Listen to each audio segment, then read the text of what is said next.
Quite a while ago, I was listening to a podcast, and I cannot remember what podcast it was. I want to go back and listen to it, but I can't remember it. Anyway, in that podcast, it talked about the importance of physical posture and how our physical posture can actually shift and alter our energy level right in the moment, but even can change the way our bodies react and respond to stuff, altering our biology a little bit by changing our hormonal balance some.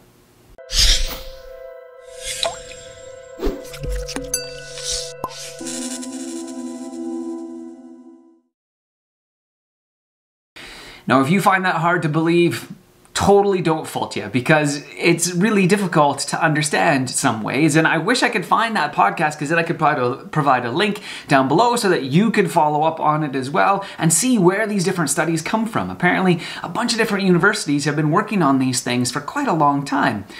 For something like the victory pose, for example, where you stand as if you're celebrating, as if you've just run a race, or as if something really, really good has happened to you, and if you do that for a little while, it increases the hormones that make us feel better and actually be better in different ways. It can increase testosterone levels in men and the ability to actually engage with whatever task it is that we were celebrating to begin with. And so something like that, the victory pose, or where you stand and you spread your arms wide for a while and just hold them there. It stretches out your chest. It causes you to breathe more deeply and it gives you more energy.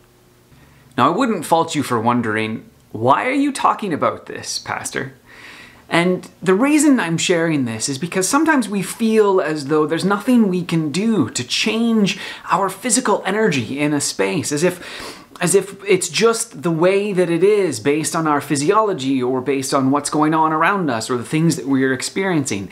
And that has been proven time and time again through all kinds of different studies that that is just not true. There are ways in which sometimes our postures can reflect the way that we feel, but sometimes our postures can also alter the way that we feel. And so if we're slouched and we're sitting back like this, we're relaxing, but then that also takes away a lot of the energy that we may have had to do different kinds of things. If we kind of curl up within ourselves, that decreases our confidence and our ability to engage.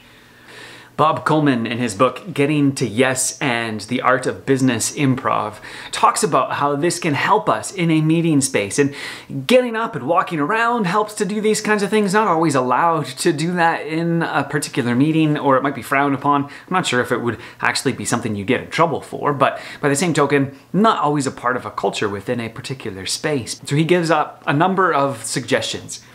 He says, sit on the edge of your seat and lean forward.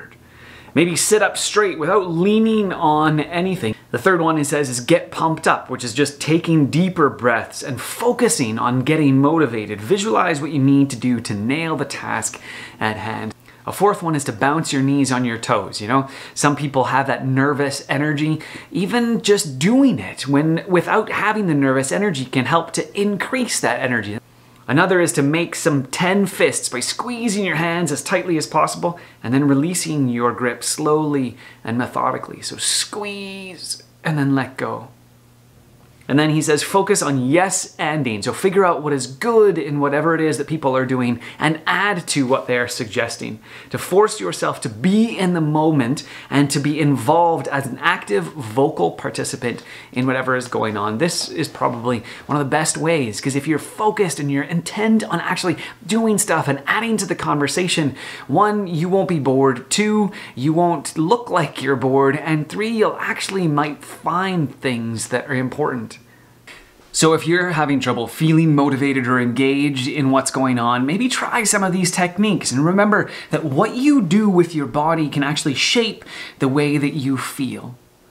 So if this has been useful for you, I'd encourage you to like, to subscribe, and to share with others the ways in which maybe they might be able to increase the energy that they feel as well.